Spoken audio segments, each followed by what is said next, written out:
to see you guys are coming back. Glad you enjoyed yourself last time. This week, before we get into our debates, I just want to go over a few things. We have been going through cabinet interviews this week. Monday and Tuesday went by really well. If any of you applied to be our cabinet coordinator, your interview is tomorrow after school in Mr. Tyler's room, F101. And if you applied for a department debate or media production, you will be interviewed on Friday after school in Mr. Tyler's room. So just keep that in mind as we go through this week. If you don't show up because you have something else, make sure you let me know ahead of time, so that way we don't just dismiss you completely. Without further ado, we're going to get into this topic today. So, I call this debate to order. That resolved, we should rewrite the Constitution of the United States of America. Seeing as how Monday was Constitution Day, it's only fitting that we debate the integrity of this document that has existed for hundreds of years. So, I'm now going to open the floor to anyone who would like to speak first on this. Alright, Kent. Okay, so you want to win the presidency, but you don't want to win it in the normal way. You want to game the system so that way you can win with an extreme minority. In this case, 22.1%.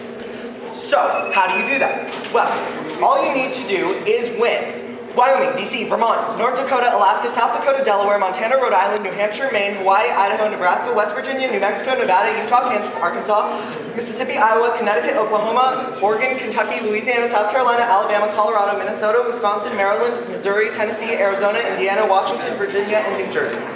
Now, this seems like a lot, and it actually is. It's 40 out of the 51 areas that send delegates to vote for the president.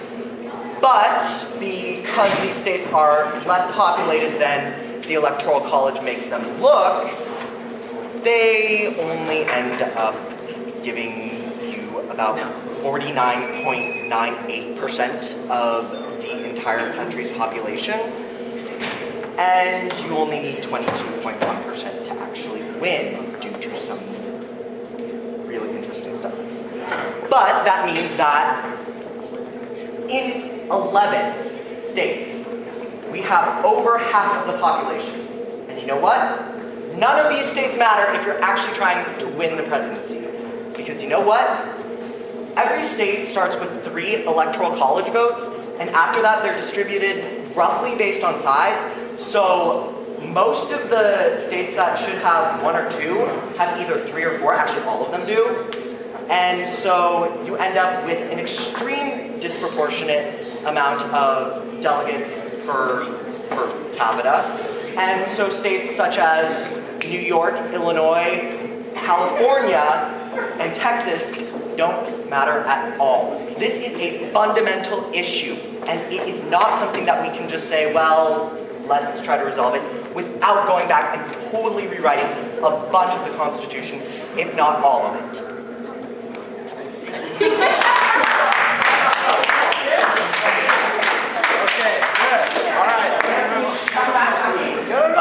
Melissa, yeah, there are chairs over here. Grab a chair, yeah.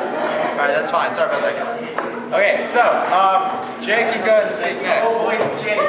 Can I ask you a question? Do you know why the Electoral College still exists today? It's technically supposed to be a check on the people. No.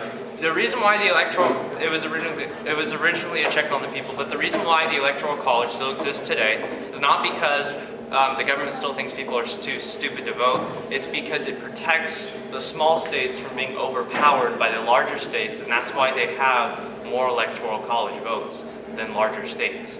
Because if there was no Electoral College, these larger states that have more population would be able to just overpower the votes from the small states who would basically have no voice. Can I make a brief rebuttal? It does not actually protect the small states. What it does is it creates an unequal distribution, as I said, but if you were to actually take away the Electoral College, no, candidates could not just spend their time flying between New York, Chicago, and LA and win the presidency. I mean, sure, they might be able to if they had a lot of people already voting for them in other states, but they couldn't just decide, hey, I'm going to run and then fly to New York, then to Chicago, then to LA, and win the presidency.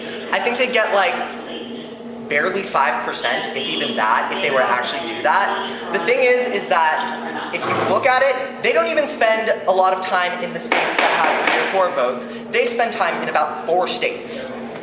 and that's all. Thank you again. All right. All right, Ashley, you go.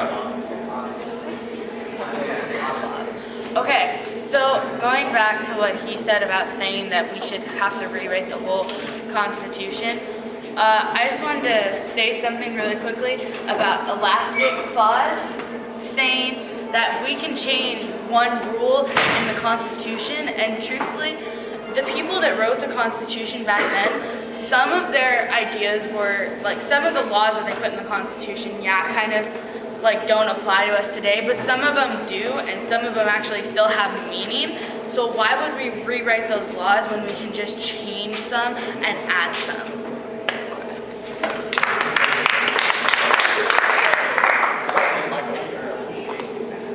All right, as riveting as that popular over electoral vote discussion was, just like she was saying, you know, we don't need to rewrite some document that actually had a lot of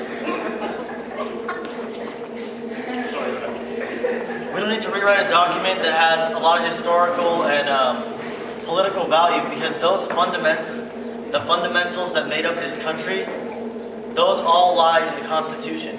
So it's not necessary to rewrite the whole thing when we have such a system as adding amendments that can, you know, kind of, we don't have to, you know, necessarily debase the whole fundamentals that made our country, but we can add things that we see problems with as time arises.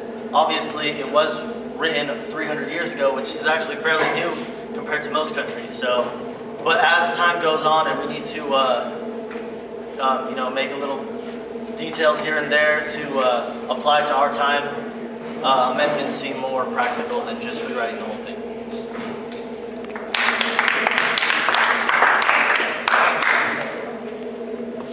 Talking about rewriting the Constitution, you know, oh, there's some flaws of it, blah, blah, blah, but we're missing the key point here.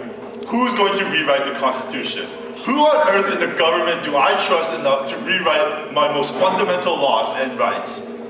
Who? Obama? Okay, yeah, that's funny. Romney, I think the country. Who else? Michelle Bachmann, yes! Oh my gosh, she's a genius, isn't she? Sarah Palin, the Tea Party.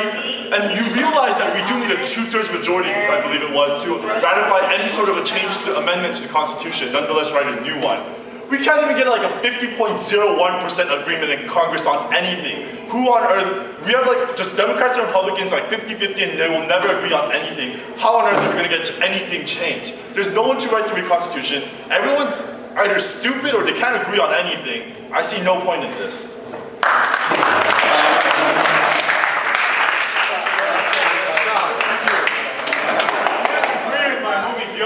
Because I don't trust anyone in the government today. I don't even trust myself.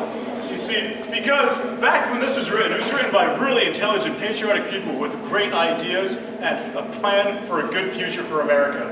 And like he said, 2/3 vote, that's 66% out of a government which is like 98% idiots. I don't trust them to write it because they are shadows, husks of who originally wrote it, who originally led the country, the founding fathers. They all got together and they argued and they bitched and complained and settled on different ideas as to what would make a perfect government for everybody.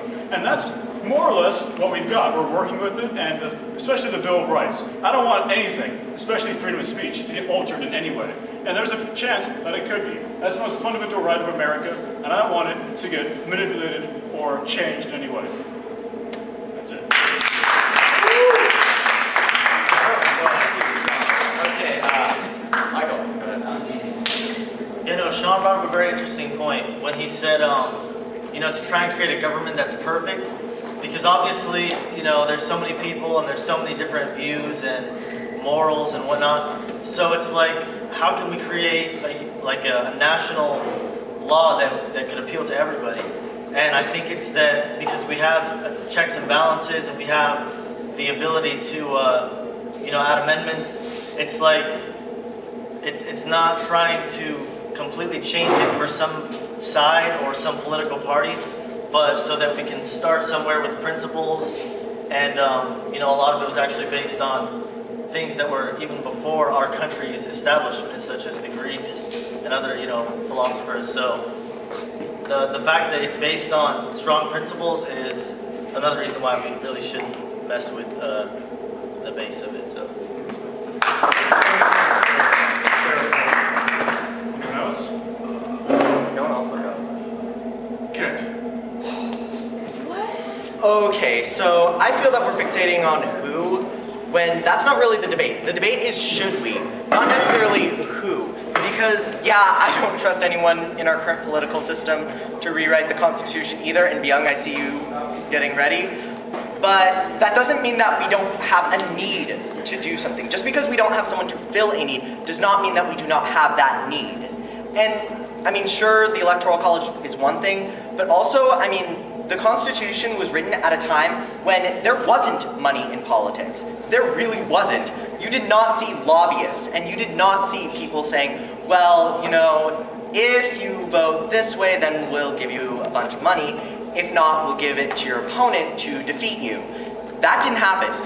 And in all honesty, yeah, we could try to amend it, but I think what would happen if we did just try to amend it is one, either absolutely nothing would happen and we'd be stuck in the same exact fucking situation where we are screwed over in every single possible way, or we'd add so many amendments that you'd essentially double or triple the length of the Constitution.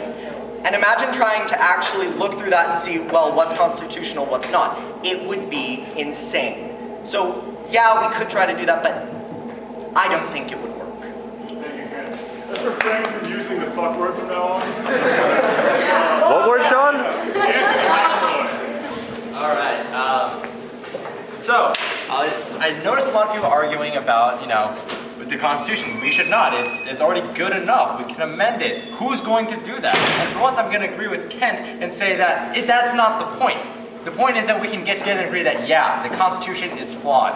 It was written over 200 years ago by dead guys. Okay? And you know, Thomas Jefferson himself suggested that, hey, we should rewrite this thing. Same way they thought, hey, we should replace Articles of Confederation and say, all right, we have this Constitution, we should rewrite it. And he suggested that a nation should rewrite the Constitution every 9 to 10 years because the laws of the dead should not govern the living. Just because some old guy thought it'd be cool to do this in the nation does not mean it would apply now. I mean, they couldn't imagine what we have now. Like Ken said, they didn't have lobbyists back then. Now we have lobbyists, but no constitutional amendments to regulate that. They didn't have to worry about stock markets or e-trading or different public international affairs. We were just restricted to the North American continent.